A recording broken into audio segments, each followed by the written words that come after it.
ఎగువన ఛత్తీస్గఢ్ నుంచి పోటెత్తుతున్న వరదతో భద్రాచలంలో గోదావరి ఉధృతంగా ప్రవహిస్తోంది. గంట గంటకు పెరుగుతున్న ఫ్లడ్స్ తో గోదావరి నీటి మట్టం 43 అడుగులకు చేరింది. మొదటి ప్రమాద హెచ్చరికను అధికారులు జారీ చేశారు. తాలిపేరు నుంచి గోదావరికి 1,00,000 క్యూసెక్కుల వాటర్ వదులుతున్నారు.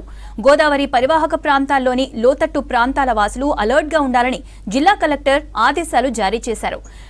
వరద ఎఫెక్ట్ పై మరిన్ని వివరాలు కదిర్ అందిస్తారు.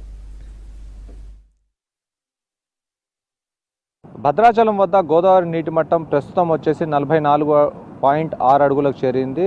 దాంతో లోతట్టు ప్రాంత వాసులందరికీ మొదటి ప్రమాద హెచ్చరికను జారీ చేయడం జరిగింది. దీంతో అధికారుల బృందం కూడా అలర్ట్ అయింది. ఎగువన కురుస్తున్న వర్షాల కారణంగా ఎక్కువగా గోదావరికి వరద పోటెత్తే అవకాశం లేకపోయినా కానీ లోతట్టు ప్రాంత వాసులు అప్రమత్తంగా ఉండాలని చెప్పేసి అధికారులు సూచిస్తూ ఉన్నారు. ఎగువన కురుస్తున్న వర్షాలు అంటే ఛత్తీస్గఢ్, ఒరిస్సా రాష్ట్రాల్లో ఎక్కువగా కురుస్తున్న వర్షాల కారణంగా ప్రతి గంటకు 1,00,000 క్యూసెక్కుల వరద నీటిని చర్లలో ఉన్న తాలిపేరు ప్రాజెక్టు ద్వారా దిగువకు విడుదల చేస్తూ ఉన్నారు. దాని కారణంగా క్రమక్రమంగా గోదావరి దగ్గర నీటి మట్టం పెరుగుతూ ఉంది. ప్రస్తుతం గోదావరి దగ్గర నీటి మట్టం వచ్చేసి 44.6 అడుగులు ఉంది. అయితే మొదటి ప్రమాద హెచ్చరిక జారీ చేశారు.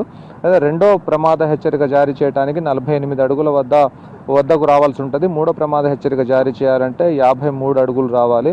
కాబట్టి ప్రస్తుతం దీనికి సంబంధించి అధికారులు ఎప్పటికప్పుడు రివ్యూ చేస్తూ ఉన్నారు. ఒకవైపు ఖమ్మం జిల్లాని ఇప్పటికే వరద ముంచెత్తిన కారణంగా అటు అలాంటి నష్టం జరగకుండా ఉండటం కోసం అధికారులు ఎక్కువగా ఫోకస్ పెట్టినట్టు తెలుస్తూ ఉంది. ప్రస్తుతం 44.6 అడుగులు వచ్చిందని చెప్పేసి సిడబ్ల్యూసి అధికారులు తెలుపుతున్న పరిస్థితి ఉంది.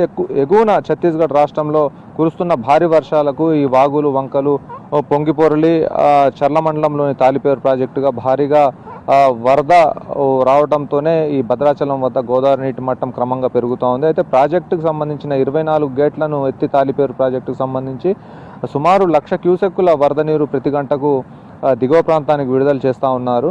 అయితే చర్ల మండలంలో ప్రాజెక్టు కింద ఉన్న గ్రామాలు పెద్ద మిడిసిలేరు, చిన్న మిడిసిలేరు, దోషిళ్లపల్లి గ్రామాల ప్రజలు అప్రమత్తంగా ఉండాలని చెప్పేసి ఎక్కువగా అధికారులు సూచిస్తూ ఉన్నారు. భద్రాచలం వద్ద 52 అడుగులు దాటితే భద్రాచలం నుండి దుమ్ముగూడెం, చర్ల మండలాలకు, ఇటు ఆంధ్ర, కూనవరం, చింతూరు మండలాలకు రాకపోకలు నిలిచిపోతాయి.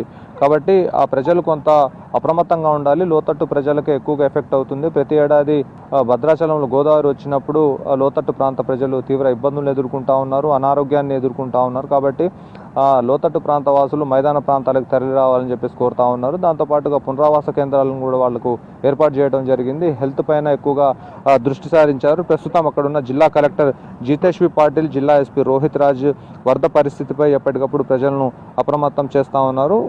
మరోవైపు సిడబ్ల్యూసి వీళ్ళకి సంబంధించి ఎక్కడెక్కడ ఎఫెక్ట్ జరగబోతుంది అనేది ఒక అంచనాకు వచ్చింది. ఎందుకంటే గత అనుభవాల దృష్ట్యా ఇప్పుడు ప్రస్తుతం ఎక్కడ ఎక్కువగా ఫ్లడ్ అనేది వచ్చే అవకాశం ఉందనే దాని గురించి అధికారులు ఒక అంచనాకు రావడంతో కింది స్థాయి సిబ్బందిని అలర్ట్ చేయడం జరిగింది. స్థానికంగా ఉన్న నాయకులతో అదేవిధంగా లోకల్లో ఉన్న అధికారులందరినీ కూడా సూచన చేశారు. దాంతో అధికారులు అదేవిధంగా లోకల్లో ఉన్న నాయకులందరూ దిగువన ఉన్న ప్రాంత ప్రజలకు అందరినీ అలర్ట్ చేస్తున్న పరిస్థితి. మొత్తానికి 48 అడుగులు దాటి గోదావరి ప్రవహిస్తుందని చెప్పేసి అధికారులు ఒక ప్రకటన ద్వారా తెలియజేయడం జరిగింది. అయితే ఒకవేళ మళ్ళీ వర్షాలు బంగాళాఖాతంలో ఏర్పడ్డ వాయువ్యం ద్వారా ఖచ్చితంగా మళ్ళీ ఖమ్మం జిల్లాలో ఏజెన్సీ ప్రాంతంలో దాని తర్వాత మళ్ళీ ఎగువన ఛత్తీస్గఢ్, ఒరిస్సా రాష్ట్రాల్లో కురిసినట్లయితే వర్షాలు భద్రాచలం వద్ద గోదావరి క్రమంగా పెరిగే అవకాశం కనిపిస్తూ ఉంది. దాంతో ఇప్పుడు తీవ్ర ఇబ్బందులు అయితే కొంత ఎదురయ్యే పరిస్థితి కనిపిస్తూ ఉంది. దానికి సంబంధించి ఇప్పటికే ఒక రివ్యూ మీటింగ్ను కూడా ఏర్పాటు చేశారు. ప్రస్తుతం ప్రజలు అక్కడ ఎటు బయటికి వెళ్లకుండా, మత్స్యకారులు కూడా బయటికి వెళ్లకుండా ఉండాలని చెప్పేసి సూచన చేశారు. బోట్ షికారులలో కూడా వెళ్ళకూడదని చెప్పేసి సూచన చేస్తున్న పరిస్థితి. ఇప్పటికే అక్కడ గజ ఈతగాళ్లను, దాంతోపాటుగా అధికార యంత్రాంగాన్ని మొత్తాన్ని సిద్ధం చేసి పెట్టారు. అటు ఫైర్ డిపార్ట్మెంట్ కూడా అలర్ట్గా ఉన్నట్టుగా అధికారులు తెలుపుతున్న పరిస్థితి. మొత్తంగా చూస్తే ఈ వరదలో ఎక్కువగా ప్రాణ నష్టం జరగకుండా ఉండటం కోసం అని చెప్పేసి అధికారులు ఫోకస్ పెట్టారు. దాంతోపాటుగా ఇటు సీఎంఓ నుంచి కూడా ఎక్కువగా వాళ్లకు సూచనలు అందుతూ ఉన్నాయి. దాని కారణంగా అధికారులు ఎప్పటికప్పుడు అలర్ట్ అవుతున్న పరిస్థితి. ఏదేమైనా కానీ గోదావరికి ఈసారి వరద 48 అడుగులు దాటి మళ్ళీ ప్రవహించే అవకాశం కనిపిస్తూ ఉంది. యాక్చువల్గా ఇది ఆగస్టు నెలలోనే ఉండాల్సింది, కానీ ఇప్పుడు సెప్టెంబర్ నెల వచ్చింది.